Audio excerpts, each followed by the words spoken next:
ख़बर शामिल कयूं पिया झुडो खां।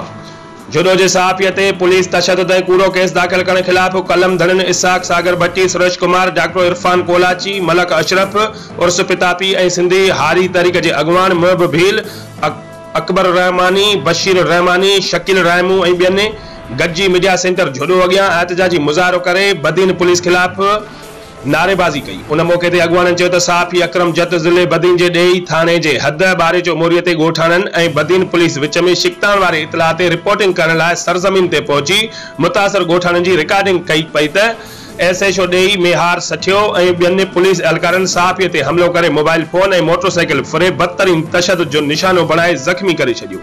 जॾहिं त ॾेई पुलिस सहाफ़ीअ मथां ॿ धारदार केस दाख़िल कया आहे जेका आज़ाद सहाफ़त ते वार ऐं सरासर नाइंसाफ़ी आहे। उन्हनि IG सिंध SSP बदीन समेत समूरनि वसवारनि खां मुतालबो कयो त नोटिस वठी इंसाफ़ कयो वञे।